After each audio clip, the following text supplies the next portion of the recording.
美军撤军已经成为大家热议的焦点。就在大家对美军撤军行为进行声讨时，有人快速分析美国这一背后的目的。据其所说，美国撤军行为是经过多方面权衡过的最佳选择。当然，这只是美国的自我认为。很显然，美国想要快速摆脱阿富汗这个烫手山芋，减少更多的损失，进一步聚拢美军的实力，只为了能加大与中国竞争的筹码。不过，让拜登意外的是，这件事让他深陷指责风波。毕竟其一直认为美国不会因为这件事而受到影响，美军可以真的做到全身而退。尽管形势变得严峻，拜登还是一贯的嘴硬，其声称自己做的决定是正确的。在他的话语中，阿富汗的悲剧是阿富汗政府的错，美国不应该为此背锅。除此之外，拜登还称这是美军撤退的良机，停留在阿富汗只会给美军带来负担，只有坏处不会有好处。事实上，这都是拜登的借口。一方面，美军撤离的确给阿富汗带来了严重后果，这是美国无法否认的事实。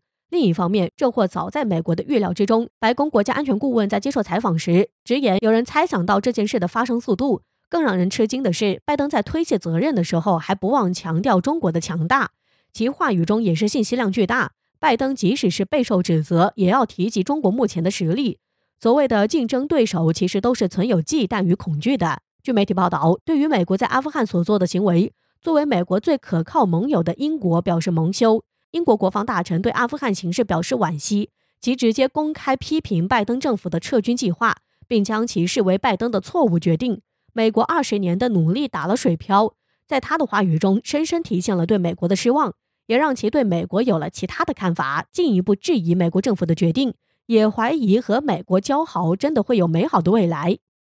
不得不说，英国的态度是绝大部分西方的态度，毕竟连最坚定的盟友对其表示怀疑，其他西方国家只会有过之而无不及。所有的一切都指明这是拜登政府咎由自取，无论美军撤军的根本目的是不是中国，都注定不会成功。如果美国最终目的是打着这个意图，只能说美军会面临着更惨的局面。希望阿富汗事件能给拜登政府一个警醒，让其有所收敛，不要让局面变得更加糟糕。近日，在印度的独立日上，中国再次成为该国媒体及政客热议的话题，就连莫迪本人都不忘碰瓷中国，一副印度不能屈服，必须要尽快减少对华依赖的模样。当然，基于此前的惨痛教训，莫迪此次并没有直接提中国，而是含沙射影，在发表了共88分钟的演讲期间，扬言印度当前正在面临恐怖主义和扩张主义的双重挑战。在后疫情时代，世界将迎接一个新的秩序，届时会面临这2大挑战，印度正在有效应对。莫迪的一番话全程没有中国2字，但包括媒体在内的印度人都将此与中国和巴基斯坦联系起来，以至于随后印度媒体在报道该文章时，直接在标题中写下总理在独立日抨击中国和巴基斯坦。为了证明印度能够减少对华的依赖，莫迪在演讲时表示，近些年印度维克兰特号航母、国产轻型战斗机以及潜艇等武器项目都充分体现了印度军工本土研发和制造的能力。就这，莫迪竟然自信地认为印度当前已经完全有能力实现军队现代化以及提升国防部自力更生的目标，他是高看了自己还是小瞧了中国呢？有趣的是，在独立日的次日，印度相关媒体网站发表了一篇题为《向中国学习》的评论文章。该文章的作者直言不讳地表示，中印2国规模相当，发展起步阶段也相近，但中国在经济发展、科学技术、教育、农业以及控制人口过快增长等方面有显著成效。如果印度再不采取相应的行动，未来必定会在各方面远落后于中国。印度多年来若是本国军工发展的足够好，想来该国也不会什么都从美国、俄罗斯等国家购买进口的装备了。战斗机频发事故，一度使印度赢得衰机大国的称号，国产的装备又是有几个能说得出口的？现如今拿国产航母威胁中巴2国，这不是碰瓷东风26导弹吗？我们可不想被外界说成欺负弱小。当然，莫迪倘若非常坚持的要拿国产航母跟东风26硬碰硬，我国自然不介意，正好当成训练的靶子。这么看来，中国可真冤。就如国人所言，我们挨打都是忍让的，结果还被印度人说成恐怖主义和扩张主义，甚至还拿国产航母威胁中国。我们收着实力跟印度玩，结果反助长了该国的嚣张气焰。不过调侃归调侃，中国只需要做好自己的事，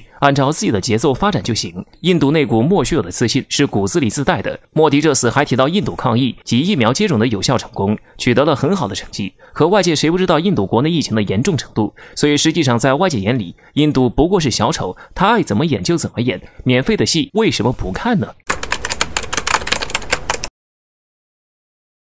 阿富汗一夜变天，喀布尔机场的混乱撤退，更是让美国颜面尽失。美国付出2400名美军生命以及数万亿美元，耗时20年扶持的阿富汗政权，在不到10天的时间内就分崩离析。这样惊人的速度，这样彻底的失败，让美国的信誉和实力都遭到了质疑。在15号，塔利班攻入喀布尔，德国外长马斯承认，所有人都误判了形势，都没有预见到阿富汗安全部队撤离和投降的速度。过去几天，美国、英国等其他西方国家政府都在匆忙撤离大使馆、本国公民。当天，美军在喀布尔机场仓皇组织撤离行动，而在这混乱中，至少有10人丧生，其中2人被美军打死。美军接连在喀布尔机场对空鸣枪示警，以阻止数百名阿富汗民众涌向停机坪。随后还有社交媒体视频显示，一架美军C-17运输机起落架舱上爬满了很多人，起飞后发现有几个人从飞机上掉落身亡。美国再度向世界证明了西贡时刻，20年时间至少800亿美元投入训练出来的30万部队，10天时间就输得精光。撤离时更是一副抱头逃窜的狼狈模样，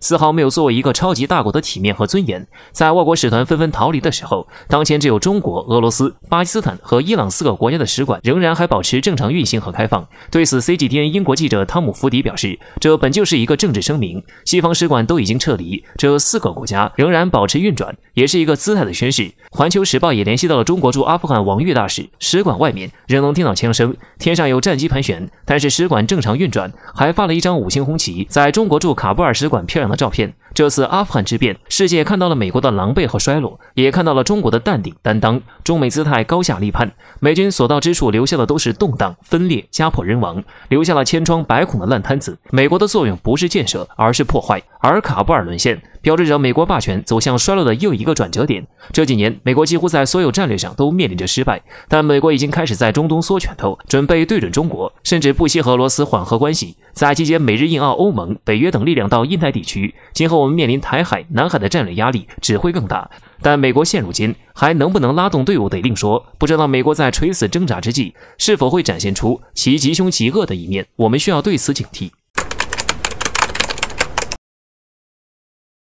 最近美国从阿富汗离开的狼狈又仓皇，着实让不少人看了一场笑话。毕竟美国一直叫嚣自己能够掌控全球，是各国大哥，在没有美国示下之前，没有人敢越过美国之类的，所以前不久美国还在慢悠悠的撤军，结果没想到塔利班一看美国撤了，立即拉起了反攻的大旗，在短短几天内几乎直接掌控了整个阿富汗，把美国的驻阿富汗的外交人员全堵在了首都喀布尔，让美国不得不派出飞机来接人。可惜就接人这点子事儿，美国做的也是乱七八糟，又闹得一场笑话。先是被阿富汗人围堵飞机不让走，结果美军士兵却直接开枪扫射，让阿富汗人死伤不少。后又是允许阿富汗人上飞机了，结果飞机上直接挤上大约800人，虽然是运输机，但也不是这么造的，所以飞机迫降了。这一出又一出的事情接连发生，以至于很多国家都开始唱衰美国，而这其中有属英国最早，用一篇美国声誉和实力双衰落揭开了之后美国被打脸、被嘲讽之路。在这个时候，美国为了挽回自己损失的声誉，或者说为了挽回自己在公众眼中的形象，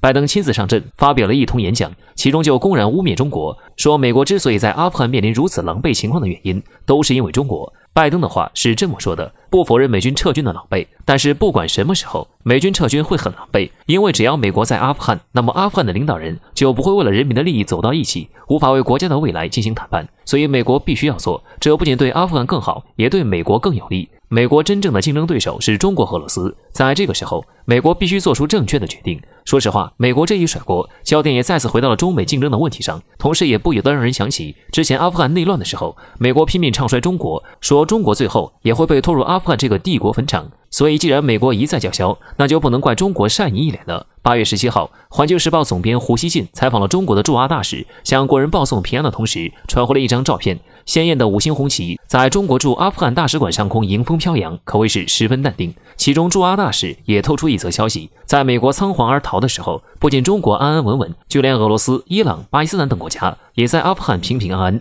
这对比着实明显，相比美国的狼狈，中国淡定晒红旗，真是高下立见。而且就这被中国打脸还没完，美国的盟友北约的一个国家拉脱维亚直接就嘲讽，表示一个时代已经落幕，西方再次向世界宣告自己更弱了。这话说的着实犀利。犹记得之前美国之前几次在世界上嚷嚷美国回来了，然而美国真的还能回来吗？